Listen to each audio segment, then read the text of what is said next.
11월 11일 화요일 새벽 예배 본문의 말씀은 누가복음 3장 15절로 22절까지 말씀이 되겠습니다. 누가복음 3장 15절로 22절까지 말씀을 통해서 함께 은혜를 나누도록 하겠습니다.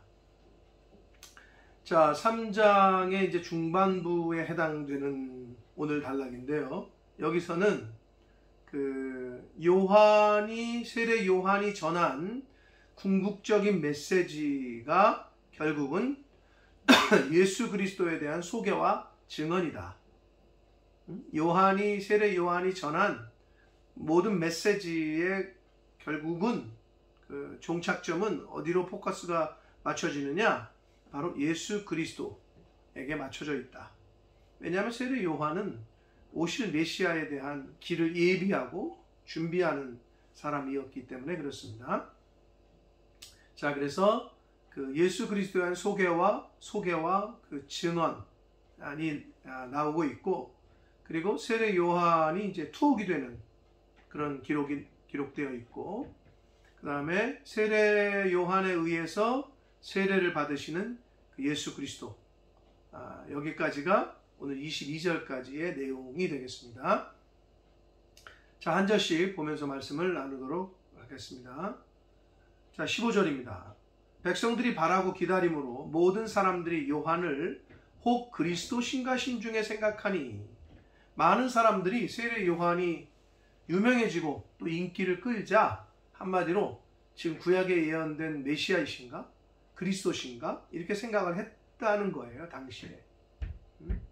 그래서 요한복음 1장 20절에도 보면 세례 요한이 이렇게까지 얘기를 했다고 기록합니다. 나는 그리스도가 아니다. 나는 그리스도가 아니다. 라고 분명히 자신의 신분, 자신의 정체를 밝혔습니다. 그럼에도 많은 사람들이 마음속으로 저 세례 요한이 그리스도 아닐까? 이런 생각을 했었다는 거예요. 누가도 그렇게 기록합니다. 자, 16절. 요한이 모든 사람에게 대답하여 이르되 나는 물로 너희에게 세례를 베풀거니와 나보다 능력이 많으신 이가 오시나니, 능력이 많으신 이, 예수 그리스도를 말하죠. 그분이 오시는데 나는 그의 신발끈을 풀기도 감당하지 못하겠노라. 자, 일단 능력이 많으신 이, 예수님을 능력이 많으신 분이라고 소개했는데 어떠한 측면에서의 이야기냐? 결국은 예수 그리스도만이 유일한 구세주이시다, 메시아이시다. 그리고 예수님은 요한이 보낼 수 없는, 즉 보혜사 성령을 보내실 수 있는 분이시기 때문에 그런 의미에서의 능력이 있으신 분이다. 자, 세 번째는 요한은 단지 심판을 경고하는 역할, 심판에 대한 나팔을 불고 경고하는 역할을 했다면 예수 그리스도는 그 심판의 주체가 되신다. 심판자가 되신다. 심판주가 되신다. 이런 측면에서 능력이 많으신 분이다 라고 표현한 것이라고 말씀드릴 수 있습니다. 자, 그리고 세례 요한은 자신은 예수님의 신발끈을 풀기도 감당하지 못하겠다고 표현을 했는데, 자, 이제 당시에 신발에 관련된 일, 주인이 나갈 때 신발 가져오고, 주인이 들어오면 신발 벗기고, 또 이제 물 떠다가 발 씻기고, 이거는 노예 중에서도 아주 가장 비천한, 가장 급이 낮은 노예가 했던 일이었단 말이에요. 자, 근데 이 표현을 마가복음에서는, 마가복음 1장 7절에서 마가는 몸을 이렇게 굽히는 동작까지 묘사를 하고 있고, 마태는 마태복음 3장 11절에 보면 신발을 들고 이렇게 가져다 주는 것, 이렇게 표현을 했어요. 근데 지금 누가는 나는 그의 신발끈을 풀기도 감당하지 못하겠다 라고 아주 겸손한 그런 표현을 지금 하고 있습니다. 그는 메시아 예수님을 말합니다. 성령과 불로 너희에게 세례를 베푸실 것이요. 성령과 불로. 그러니까 자신은 물로 세례를 주지만 예수님은 물이 아니라 불이고, 그리고 성령과 불로 세례를 베푸실 것이다. 이렇게 말합니다. 17절 봅니다. 손에 키를 들고 자기의 타작마당을 정하게 하사 알곡은 모아 곳간에 들이고 쭉정이는 꺼지지 않는 불에 태우실 것이다. 누가? 심판주 되시는 예수 그리스도께서. 그래서 타작마당이라는 표현은 결산, 또 추수라는 이미지. 여기서 그래서 결산, 심판에 대한 이미지로 사용되고 있습니다. 그래서 알곡은 모아서 곳간에 들이고 쭉정이는 꺼지지 않는 불에 태우실 것이다 라고 심판에 대한 경고를 하는 게 세례 요한의 몫이었어요. 이렇게 심판에 대한 경고까지만 하는 게 세례 요한의 역할이다. 그 나머지는 진짜 심판하시는 분은 예수 그리스도이시라는 거죠. 18절을 봅니다. 또 그 밖에 여러 가지로 권하여 백성에게 좋은 소식을 전하였으나, 복음이라는 헬라어가 유앙겔리온인데 여기서 좋은 소식이 유앙겔리조라는 헬라어가 쓰였는데 말 그대로 복음을 선포하고 있었다라는 뜻이에요. 그러니까 좋은 소식을 전하였다라는 것은 복음을 선포하고 있었다라는 거고, 그러니까 세례 요한이 계속해서 세례도 베풀지만 복음을 계속 전하는 거죠. 경고와 심판의 메시지도 전하고. 자, 19절을 봅니다. 분봉왕 헤롯은 그의 동생의 아내 헤로디아의 일과 또 자기가 행한 모든 악한 일로 말미암아 요한에게 책망을 받고 그랬어요. 자, 분봉왕 헤롯이 당시에 이제 유대의 분봉왕이었는데 동생의 아내, 그러니까 뭐 친척이죠. 동생의 아내잖아요. 지금 제수씨인데 그 헤로디아를 자기 아내로 맞이하기 위해서 첫 번째 아내와 이혼하고 동생의 아내를 취해요. 그래서 하나님께서는 그걸 악하다고 보셨고, 그 세례 요한이 그 악한 것을 잘못했다고 분봉 왕에게 책망을 해요. 여러분, 우리나라도 그렇지만 이 당시에 왕한테 책망을 한다? 이거 있을 수가 없는 일이죠. 잘못하면 죽는데 실제로 죽어요. 실제로 헤로드 왕이 그 미움을 사가지고 헤로드 왕에게 미움을 사서 감옥에 갇혔다가 참수를 당하게 됩니다. 목이 잘려 죽게 돼요. 자, 그런데 여기서 세례 요한이 왕에게까지 아주 직언을 하고 그리고 충고와 경고를 할 수 있었던 것은 세례 요한의 의로운 삶, 세례 요한이 어떻게 살아왔는지를 미루어 짐작하게 됩니다.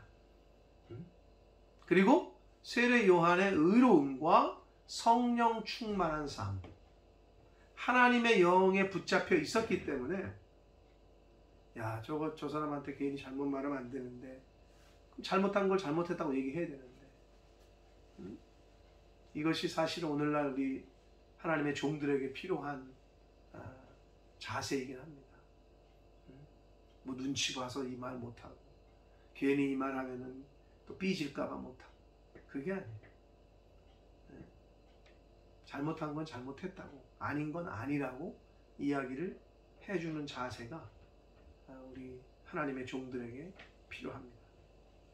그러니까 잘못한 걸 그냥 덮어놓는 것만이 능사가 아니다. 그건 사랑하는 게 아니라 오히려 그 상대방을 더 나쁜 길로, 더 추락하는 길로, 멸망의 길로 인도하는 것이다. 자녀들에게도 마찬가지고 다른 이웃들에게도 마찬가지입니다. 그래서 우리가 지혜가 필요해요. 이런 충고와 권면을 할 때는 지혜가 필요한데, 아무튼 이 세례 요한의 왕이라는 그 당시의 권력자, 그러나 그런 거에 굴하지 않고 하나님의 메시지를 그렇게 담대하게 전했다는 그 정신과 그 자세는 저와 여러분이 본받아야 됩니다. 자, 그래서 그렇게 책망을 해요. 20절을 봅니다. 그 위에 헤롯이 한 가지 악을 더하여 그랬어요. 한 가지 악을 더했다는 건 뭐냐면 세례 요한을 옥에 가뒀다는 거예요. 여러 가지 악한 일을 지금까지도 했지만 세례 요한을 옥에 가두는 악을 하나 더 저질렀다는 거예요. 그래서 표현을 그렇게 하고 있습니다. 해서 요한을 옥에 가두니라. 자, 그러고 나서 21절 예수님께서 세례 요한에게 세례받는 장면이 나와요. 그런데 예수님의 세례 요한에게 세례받는 이 장면은 세례 요한이 옥에 가둔 사건보다 훨씬 이전의 일이란 말이에요. 근데 이거 순서를 뒤바뀌었어요. 누가가. 왜 그러냐면 이제 예수 그리스도의 그 준비하는 자로 온 세례 요한의 사역은 여기서 끝내고 이제 예수 그리스도의 사역으로 초점을 이동시키고 있는, 그래서 의도적으로 누가는 이렇게 이 시간적인 순서를 뒤바꿨습니다. 자, 그래서 21절 백성이 다 세례를 받을새 예수님께서도 세례 요한에게 세례를 받으셨어요. 그리고 기도하실 때에 하늘이 열리며 22절 성령이 비둘기 같은 형체로 그의 위에 강림하시더니 하늘로부터 소리가 나기를 너는 내 사랑하는 아들이라 내가 너를 기뻐하노라 하시니라. 자, 예수님께서 세례 요한에게 겸손한 자세로 세례를 받으러 나오셨고 그 세례를 받으실 때 하늘이 열리고 성령이 임했다. 우리 이렇게 알고 있습니다. 그러나 성경을 자세히 보시면 세례를 받을 때 성령이 비둘기같이 임하고 비둘기 같은 형태로 임하고 하늘에서 음성이 들린 것이 아니라 보면은 세례를 받으셨고 그리고 기도하실 때에 라고 기록되어 있습니다. 사랑하는 성도 여러분, 하늘 문을 여는 것 그리고 성령이 우리에게 임할 수 있도록 하는 것, 그건 기도입니다. 저와 여러분이 시간을 정하고 또 어느 때든지 항상 마음을 하나님께로 올려드리고 기도하실 때에 하늘 문이 열려지고 하나님이 듣고 응답하시고 하늘 문을 여시고 꼭 필요한 것들을 채우시고 은혜와 복을 주시고 성령을 비둘기같이 그 기도하는 자에게 내리실 줄 믿습니다. 그리고 예수님께서 어떤 하늘로서 음성을 들으셨다고요? 이는 내 사랑하는 아들이라 내가 너를 기뻐하노라 라는 음성을 들으셨어요. 바라기는 저와 여러분이 예수 그리스도를 통해서 하나님의 자녀가 되는 권세, 의로운 하나님의 자녀, 천국 백성이 됐는데 바라기는 하나님 앞에 가시는 그날까지 너는 내 아들이고 내가 너를 기뻐한다. 하나님이 기뻐하시는 자녀, 하나님이 기뻐하시는 하나님의 백성들로서의 삶을 이 땅에서 사시다가 하나님 앞에 설 수 있게 되기를. 그리고 세례 요한처럼 맡겨진 사명을 감당함에 있어 권력자의 눈치를 보거나 세상의 눈치를 보는 것이 아니라 주신 사명대로 또 말씀대로 해야 될 말을 하고 전해야 될 걸 전한 그 세례 요한의 그 모습을 본받아 우리도 하나님께서 우리를 이 땅에 보내신 목적대로 이 세상을 그렇게 살아가는 하나님의 자녀된, 하나님이 기뻐하시는 자녀된 저와 여러분의 삶이 되기를 예수 그리스도 이름으로 축복합니다. 기도하겠습니다. 살아계신 하나님 아버지 감사합니다. 오늘도 새날 주시고 생명 주시고 하나님 하루를 주신 새날을 시작함에 하나님의 말씀을 전하고 듣게 해주셔서 하루를 시작하게 하시니 아버지 감사합니다. 아버지 하나님, 세례 요한의 그 의로운 생활과 성령 충만한 생활, 왕에게까지도 굴하지 않고 맡겨진 사명을 잘 감당했던 그의 자세와 정신, 신앙을 본받게 해주시고 또 예수님께서 겸손하게 인간인 세례 요한에게 세례를 받으시고 기도하실 때 하늘문이 열리고 성령이 비둘기같이 임하고 하늘에서 음성이 들렸다고 성경은 기록합니다. 아버지, 저희도 하나님 앞에 기도할 때에 하늘문이 열리는 줄을 믿습니다. 기도할 때에 성령이 비둘기같이 임하는 줄 믿습니다. 아버지, 예수 그리스도의 이름으로 하나님 앞에 그렇게 기도하는 제가 되게 해주시고 한 사람 한 사람 모든 하나님의 자녀들이 되게 하여 주옵소서. 또한 예수님처럼 이는 내 사랑하는 아들이요 내가 기뻐하는 자다. 하나님 보시기에 사랑스러운 하나님의 자녀로, 하나님이 기뻐하시는 그런 자녀로서의 이 땅에서의 삶을 살다가 하나님 앞에 설 수 있도록 주여 은혜 내려 주옵소서. 예수 그리스도 이름으로 축복하며 기도 올려옵나이다. 아멘.